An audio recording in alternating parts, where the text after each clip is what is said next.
What if almost everything we know about video is wrong? It would explain a lot. Why so many avoid the camera or can't decide what kind of equipment to try. Why they don't use a script when taking the time to be clear so helps one connect. And most of all, why so many have such a hard time giving people the space to sell themselves. We're about to learn why and what to do about it. Anyone allowing these ideas to change them will realize the true promise of video, transforming any business into a category of one.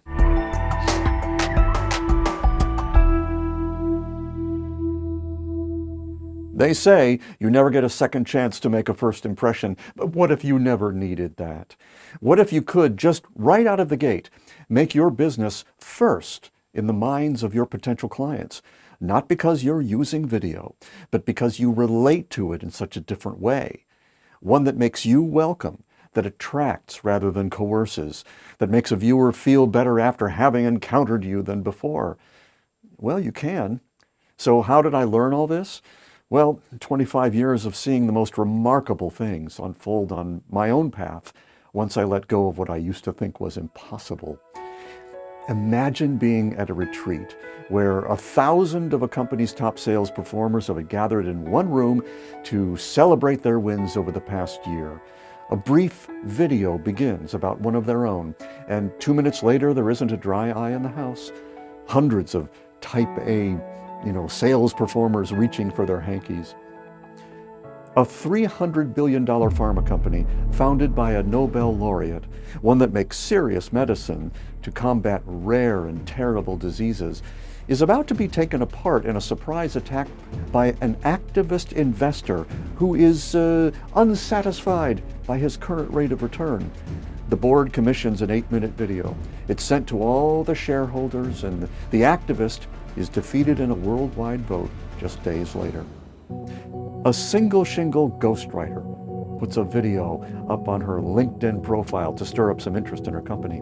For months, the video just lays there collecting dust. Then she helps remake the video in a certain way, reposts it, and within minutes, her inbox is buzzing with requests to learn more about how she can help them. Now, how did I hear about those cases? I made those videos. These days, I show others how to make them, and you can surely make them for your business. You just have to forget all the conventional wisdom you've been taught up until now about video. There are 10 of these powerful ideas to get hold of. Together, they blend into a beautiful rocket fuel that accelerates connection. The first ingredient is energy, because your results are based on the flavor of energy you broadcast. Popular wisdom is that you need high energy on video. Now, it is true that video is an energy filter. You do need to project yourself past the lens, but not like you've been taught.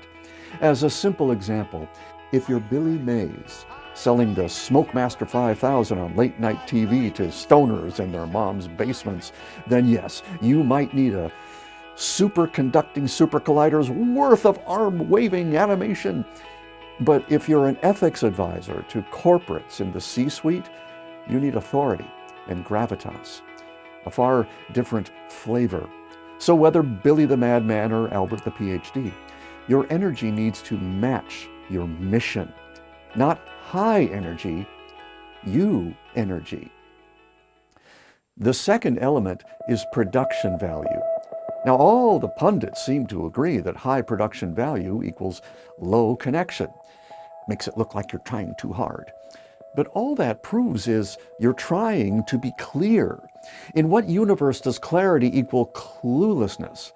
Using that logic, perhaps we should choose a phone camera based on its lack of video resolution, or a hotel room on whether the beds have enough bugs in them.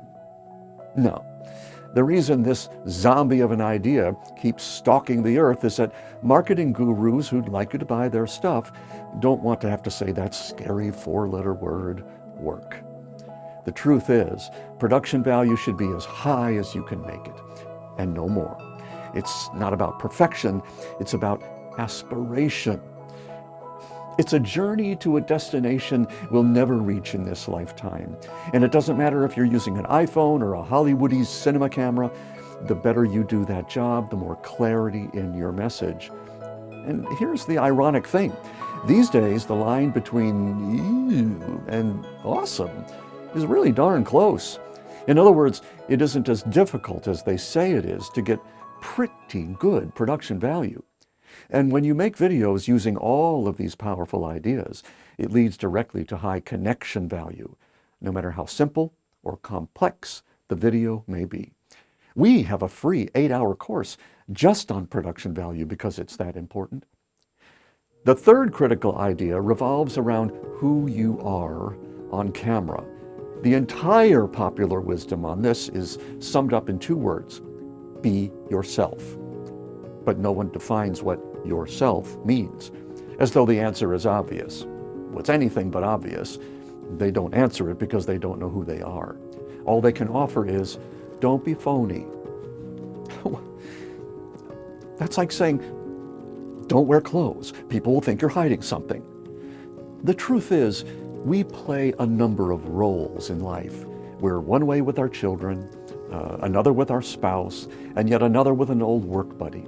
Are we lying or hiding something when we don't offer a Boilermaker to our 8-year-old? Of course not.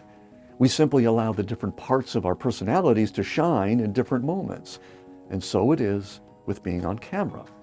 We all have a natural screen persona. And once you know you in that way, it's as effortless as slipping into a favorite old sweater. The end result? Your viewer feels as comfortable around you as you do with yourself. Now, there are 7 other ideas, every bit as important as the ones I've just outlined. And when you get these sorted out, everything changes. Your new capacity to transfer insight to an audience makes them stronger and wiser, rather than fearful and dependent. That's one of the critical differences between persuasion and attraction. Persuasion seeks its own interests and relies on caveat emptor for everyone else. Attraction draws interest out of someone toward you. Which do you suspect makes for a better client experience? If you want this kind of relationship with this form of communication and with your clients, you can pick up the first impression document right on this page. Then do these things the best you can and watch as more and more people feel themselves drawn closer to you and your value proposition. There is nothing in these suggestions that any ordinary human being cannot do. So if you're interested, remember, none of us is getting any younger. But if I hear anything different about that, I'll be sure and let you know too. Thanks for watching.